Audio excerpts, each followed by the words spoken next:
So the mathematics compels us to think that what was the prime number has suddenly become non-prime. And we begin to think that reality has changed to non-reality. But that is not exactly the purpose for which mathematics was created. Mathematics, in my opinion, is the language of divinity. The language of divinity is what I regard as mathematics, and it may be my opinion, but I personally feel that mathematics is the mother as well as father of all sciences.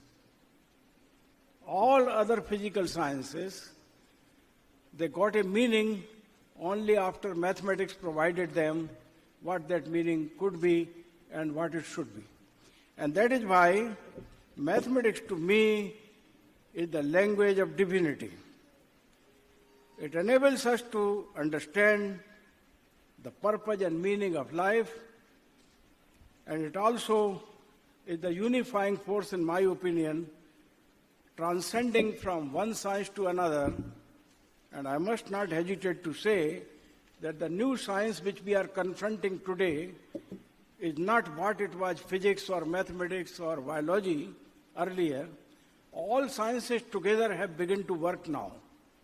And that is how, in fact, the science of nature works. Tomorrow's science, in my opinion, would not be physics, chemistry, or mathematics. It would be science of nature. And you would find that chemistry, physics, biological sciences, as well as mathematics will work together to enable us to understand the science of nature, which will give us the face-to-face encounter with the reality. Take, for example, these beautiful flowers in front of you. They have come from the plant. They appear to be very beautifully designed, like you do on your computer, using the computer-aided design, most modern tools. You design them in a particular form. You put the colors in them, make them smile, and ultimately, the plant does that. And if you look at that, you find that it has chemistry, it has physics, it has biological science, whole lot of engineering is also there, whole lot of technology is there, mathematics, of course, is there, and that is why the science of nature is the amalgamation of all sciences as well as mathematics, mathematics included. The mistake which the scientists of the modern world made, that they excluded mathematics as a science. Even today, the Nobel Prize in Science is not awarded to a mathematician unless he says that I'm modeling a particular phenomena or a process which has a meaning for physics, chemistry, or biological sciences. So mathematics, in my opinion, is the mother as well as father of all sciences, and all sciences together with mathematics would be what called tomorrow as the science of nature. The science of nature would then, in true sense, would be able to enable us, empower us to understand the meaning of reality. And the statement I made before my learned friends came in the first row, that for a person like me, I grew up in the tradition where everything was real, there was nothing beyond reality.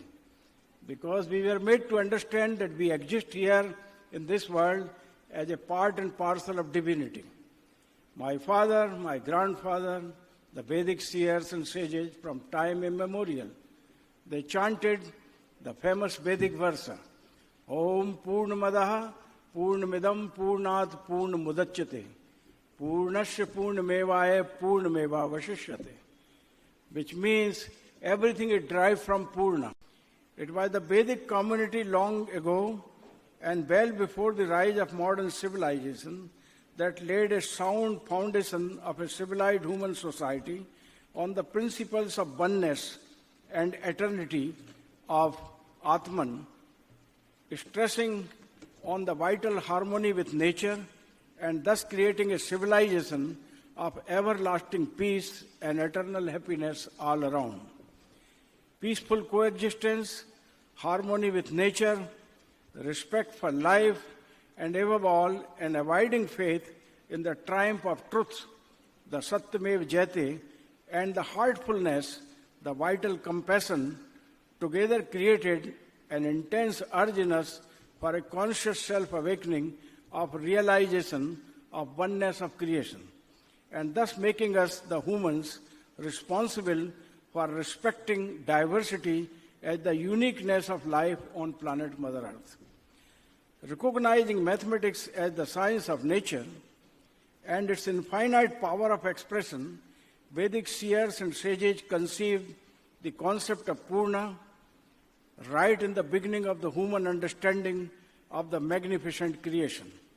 For them, Purna was the eternal whole from where everything was derived, and as such, they proclaim the eternal character of all that is manifested from Purna. Eternity thus became the hallmark of Indian Vedic culture and the spiritual civilization even till date.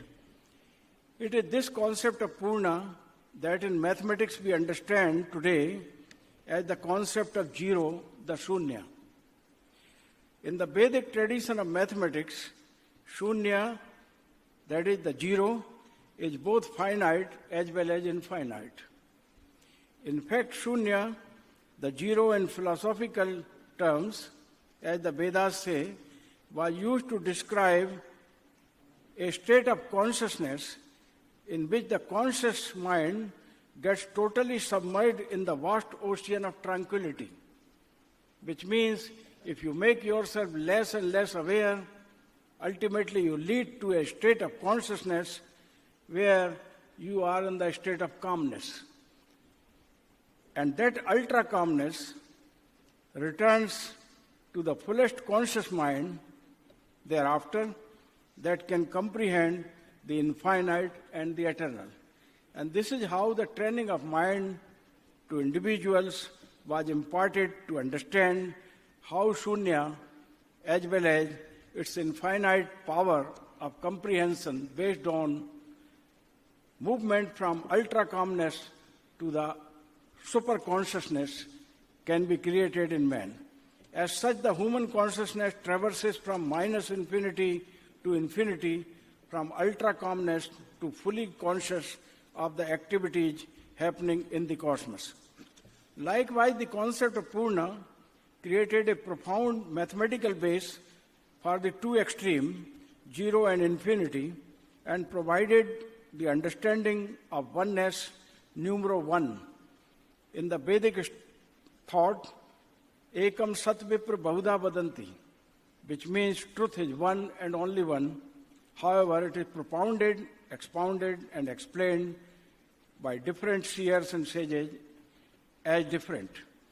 It is indeed so satisfying to note that 0 and 1 became the hallmark of the Vedic mathematics right at the time well before other sciences were created. And even till date, they remain as the foundation of modern digital age that is characterized by 0 and 1. In the famous Yajurveda, we find the Namakam Chamkam, the chants for the Rudravishekam. This is performed every day as an offering to Lord Shiva, where the chant goes, Ekam Chame, Ekam means one, Triyam Chame, Triyam means three, Ekam Chame, Triyam Chame, Pancham Chame, Saptam Chame, Navam Chame, and so on, which means it goes from 1 to 3, 3 to 5, 5 to 7, in that order. And then thereafter it starts chanting Dui Chame, Chatush Chame, Shashtam Chame, Ashtam Chame, in the even sequence of 2, 4, 6, and 8. The odd and even series of numbers invoking the names of Lord Shiva. We find that numbers 1 to 9 and 0 became the basis for expression of divinity in all its forms and manifestations. Mathematics was not merely an abstract science to understand. They, in fact, connected mathematics to all that existed around, and that is why mathematics became the language of divinity. It gave rise to astronomy. It made us to understand what our relationship with the rest of the cosmos, In fact, the mathematics became the language of divinity, and as such, it became a valid means to comprehend as well as connect to the divinity in action. Vedic seers and sages could measure the interrelationship of various elements of the cosmos, predicted their orbital movements of various planets, and made calculations of solar and lunar eclipses thousands of years in advance. Mathematics became the foundation of India's march on the horizons of science of nature, and this prompted a profound love and interest in physical sciences, chemistry, physics, biology, and medical sciences. In all our religious and spiritual practices, mathematics found its profound place, as in the design of the Havan Kunda, design of the Garbhagriha for the temples, design of the foundation base, and in the decorations of various natural forms and designs. It appeared to the Vedic seers and sages as if the nature is in love with mathematics everywhere. In the designs of leaves of the tree, beautiful flowers, in the rainbow of colors and the spectrum of light, and in fact in every form and design of nature. Coming back to the concept of the real and unreal, the mathematics provides a valid means to comprehend the real as well as to allow us to imagine what otherwise would be labeled as unreal or unknown. A standing human in its form and shape is real in a given situation, but its shadow looks as unreal. But here, what is real only becomes unreal. Mathematics make us to understand and comprehend the reality as a perspective, and through a variety of patterns and structures, create the multitude of forms and designs of nature. In the Vedic concept of this magnificent creation, there is nothing unreal. It is the Purna that manifests as Purna, though it appears as Maya or mirage at times. That is not real in nature, it appears. The mathematics through its numerals, equations, hypotheses, approaches of integration and differentiation provides an horizon for comprehending the reality of existence of universe and its sustenance. I am narrating all this to you because mathematics as the language of divine enabled us to meter the sounds of nature. It enabled us to meter the sounds of nature, and from the sounds of nature create the natural language, Sanskrit, which till date remains as one of the marvels of the modern languages which the humanity adorns. It created divine music, it created the rhythms and vibrations of divinity, as might have been seen during the performance here. It created the mantras and chants, which are now being understood as the valid means for healing and for treatment of variety of diseases. And above all, it created, in fact, a sense of understanding of divinity in action on earth. Our own mathematician Ramanujam has rightly said that equation has no value for me unless it expresses the thoughts of God. The mathematics was considered to be an expression of divinity by our sages and seers, including the modern mathematician Ramanujam. The point which I want to conclude, that so far what we have called science had dealt, in fact, with a disconnect between science and science and spirituality. Science was considered to be, or is considered to be, empowering an individual to overpower nature. And this is what we try to do. And we are facing, of course, a crisis of the kind which is truly visible to us. Science was not supposed to be conquering nature. Science was supposed to be how to support the creator, if any, in its desires to create even a more beautiful world and maintain it and sustain it for an infinite time frame. In fact, I am not the only one who is saying this. I want to show you a slide which has been derived from the lecture of the address of Madam Curie. Next one. celebrating the 25th year of the discovery of radium, Madam Curie is on record to say that science has great beauty. Science has great beauty, and with its great spiritual strength. And I want to underline this word, spiritual strength of science here. Will in times to come, will clean this world of its evils, its ignorance, its poverty, its diseases, its war and heartache. The science was not supposed to be conquering the nature, rather this spiritual strength was to be utilized for cleaning the evils, eradicating diseases, eradicating poverty, and creating the divine bliss and plenty where peaceful coexistence, love for each other, atmita and empathy with which you could connect to the whole world as one family could become the reality. Unfortunately, in our succession thereafter, we lost our focus on the spiritual strength of science. We focused only on its material and physical strength. Perhaps the time has come now, through the synthesis of science and spirituality, our scientists, I'm pretty sure the ones who are connected with this movement and beyond, are understanding the value of the spiritual strength of science and what it could do to create the bliss of humanity. I am of the opinion that in the years to come, the science will empower us to clean the evils from this world. We would be able to wage a war against environmental pollution. We would be able to clean river Ganga and Yamuna and make them once again the rivers of nectar as they were, and we would be able to empower everyone on this planet Mother Earth to have a decent life which is their birthright of existence. Let me just mop up by showing one more quick slide. And this is from what Einstein, next one. This Nobel laureate Einstein, of course, is quite well quoted while we talk of science and spirituality. He said that science without religion and science go together, as he has said that often, that science without religion is lame and religion without science is blind. But what he said thereafter is important. They are independent, interdependent, and have a common goal, the search for truth. Einstein further says, I do not need any promise of eternity.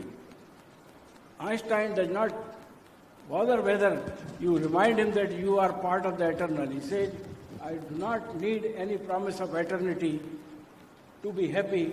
My eternity is now. I have only one interest to fulfill, and that is my purpose where I am. This is how the scientists, of course, being the realist, think about themselves. But my friend, our life is only the visible spectrum of our march on the path of eternity. The visible spectrum does not mean that there is no spectrum before or there is no spectrum afterwards. So I'm pretty sure that the spiritual strength of science tomorrow will enable us to go beyond the visible spectrum with which we are viewing this world today, and will enable us to comprehend what could be considered today as unknown or unreal.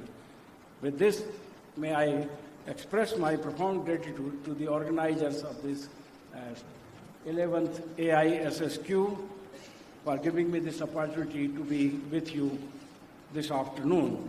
Let me also say that I was among the blessed ones to have attended the first AISSQ at Vrindavan when the movement started somewhere around 2006 in the company of Dr. T.D. Singh.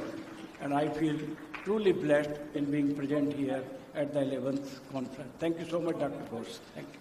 Thank you. Thank you, Professor Sharma. We can take one question for Professor Sharma. Would anyone like to ask a question, please? Okay. Yes.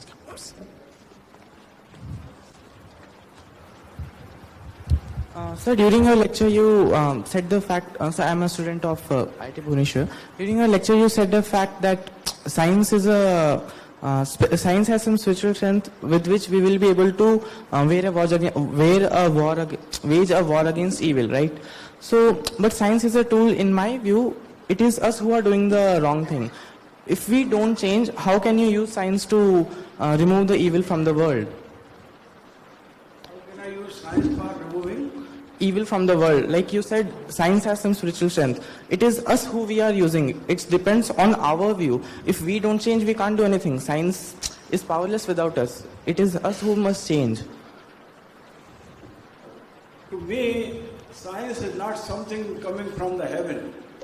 Science is, in fact, our effort to understand how this creation works, how this creation is created, how it is maintained, how it is sustained, and how it is continuing from its one existence to another. And this is how the universal laws of science were derived. Newton is not the only one who has seen the apple falling. The tree knew the gravitational laws well before Newton knew it. He would not wait for scientists to define it as law of gravitation, because the laws of nature are inherently built in. The very purpose of science was to understand how it is happening, why it is happening, how could I make it happen better if I can negotiate and modulate.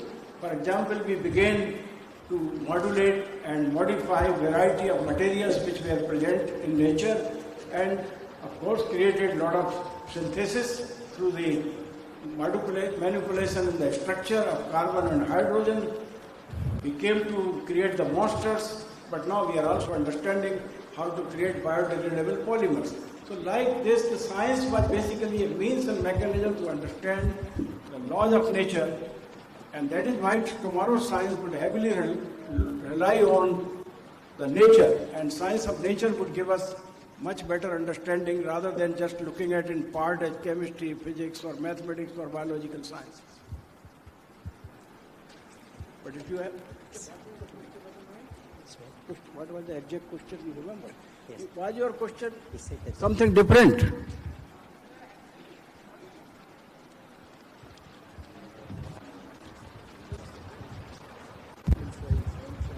Sir, actually, the science, as you said now, is helping us discover the laws of nature, right? But we are using that laws of nature to change the nature itself. That is what creating is the problem. We are changing the nature itself by using the laws of nature. So that's why we are getting into trouble. Like the problems which we are facing today are due to science only now.